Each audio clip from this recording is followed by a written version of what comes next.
Happy Monday morning. I'm starting by showing you the work that is due today. This is our final equation lesson, at least of last week. This is something we're going to continue to work on and continue to use throughout the end of the school year. And as you enter 7th grade math, you too will be using this format with equations, this format with inequalities, and then continuing multi-step equations. That's why there's been such an emphasis on the process. The 7th grade teachers have told us how important it is to have the one-step equation process down so you can move forward. So here are the answers. I enjoyed seeing some of the cute owls you produced, both with coloring instruments like I did or on the Adobe programs that you used. But our work this week is to move forward with inequalities. Now, inequalities mean not equal. So we've seen some inequalities, like we'll say 25 hundredths is less than 79 hundredths or something like that. So you've seen those signs before. Now we're just going to work with interpreting inequalities from words and then adding a graphing component. So we're going to jump right in, and it says it takes less than 2 hours to drive to Columbus. So that would look something like it, being our variable, takes less than 2 hours. That's fairly manageable. Now, the graphing component looks like this. So it's not a coordinate graph like we've been working on. It is just a number line. And so with our number lines, you don't have to add every single number. You can just add a few. So it's less than 2. Is 2 an option? No, 2 is not an option, but that is what they call the boundary point. Now, sometimes in my verbiage, I call it the point of action because that's where the action is starting. So boundary point is the formal term for it. So I say, this is where this is happening. Now, then there's a shading component. Which way am I shading? Well, X is less than 2. Well, the numbers that are less than 2 are here to our left. So then we shade that. And sometimes it's just a matter of making it a little bit more bold and filling in this arrow because everything to the left qualifies. All right, let's look at this one. Number 2, our governor said there cannot be more than 10 people gathered right now. All right, what does that graph look like? Well, again, we just create a number line. And 10 in this case, oops, I forgot to actually write the inequality, so I'll back up. X cannot be more than 10. So as I'm thinking in my head, can we gather 12 people right now? No.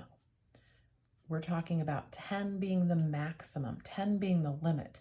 So this is a less than 10 idea, but can 10 people be gathered? Yes, that's when we use the less than or equal to sign. So I could have 10 people gathered at a park. I could have 8 people gathered at a park. I could be alone in my family room.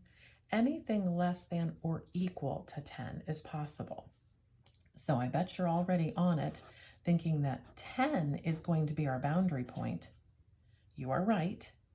But how do we show this less than or equal to component? Well, 10 is our boundary point, so we circle that. And in this case, that circle gets filled in because 10 is an option. 10 is a possibility. So here we go. Anything less than that also is a possibility. So that's how we shade. All right, here we go. The speed limit is 65 miles per hour on the highway. What does that look like? So the speed can be, so I'm thinking in my head, is this a less than or greater than type of opportunity? And then we'll talk about whether there's an equal component to it. So the speed limit is 65. So if I'm driving 80, am I following the rules? Am I following the law? No. If I'm driving 60, am I following the law? Yes. Well, 60 is less than 65, so I know it's a less than idea. If I drive 65, is that okay? Speed limit, yes. If I'm driving 65, that is okay. So it's a less than or equal to 65. If I'm driving 65 miles per hour or less, I am following the law. I'm following the rules. So how does that look? Well, I bet you know that 65 is going to be our point of action or our boundary point. Now remember, kids, you're in charge of your number line, so you can put 65 essentially wherever you'd like. And then there's going to be a really small gap here. Now, some of you might think, well, this is kind of silly because we couldn't go negative. You are correct, to be perfectly honest with you. But for the point of this, this is how we graph. We shade in the entire arrow there. So here's our boundary point, 65. Is 65 okay? Is that part of the answer? Yes, it is. So we shade it in. And we shade everything that's less than that. All right, last one we're looking at here. I walked more than 30 minutes each day this weekend. So I walked more than 30 minutes each day this weekend. It didn't say there were any days where I walked exactly 30 minutes. It says more than. So that is my inequality. What does my graph look like? Well, this is 0. This is 30. That's my boundary point. Do I shade it in? No, because this is just more than. This is just greater than. So now I just shade in to the right. So that's what we're working on today with inequalities. Now, what is your responsibility?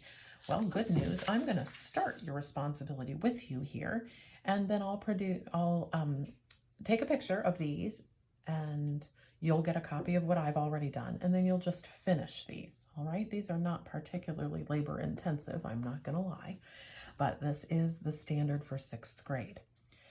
Circle the possible values that satisfy each inequality. X is greater than 7. Is 2 greater than 7? No. How about 6? No. How about 8? Yes, so we circle that. How about 5? No. That's the end of my responsibility there. X is less than or equal to 10. Is 7 less than or equal to 10? Yes, it is. How about 16? No. 16 is greater than 10. How about 4? Is 4 less than or greater than 10? It is. And how about 10 itself? Is 10 less than or equal to 10? It is. Last one here that I'm going to be doing, and then you'll finish this, and this will be due Wednesday. X is less than 4. Is 3 less than 4? It is. Is 1 less than 4? It is. Is 6 less than 4? No. How about 9? No. So this is exactly what I'll be taking a picture of and putting out there in Google Classroom, and you will finish these remaining 9. And then the last thing that you'll be doing is writing the inequality here that is shown in the graph. So this is just a tad different. What is the inequality? Well, I'm noticing that the boundary point is at 4. So I know we've got X and we've got 4. There's my oven beeping with our dinner. So is X less than 4 or greater than 4?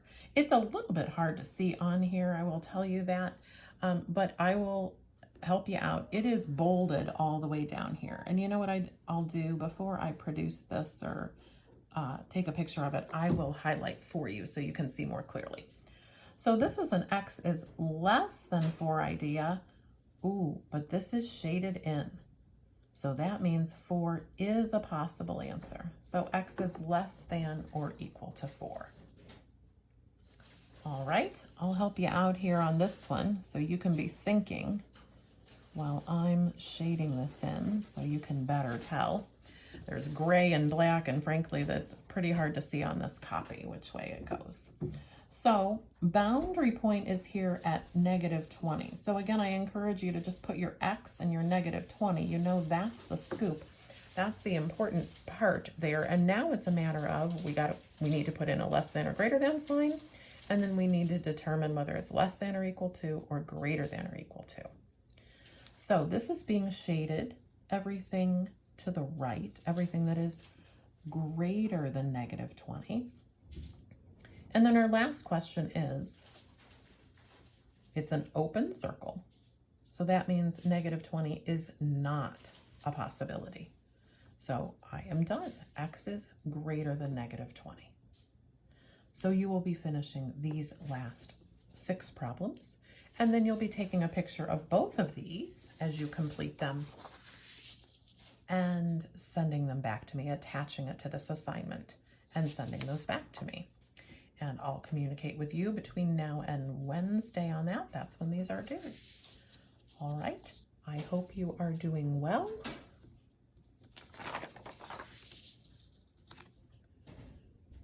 I hope you have a good week. And I hope I saw you in our Zoom sessions this morning. Take care.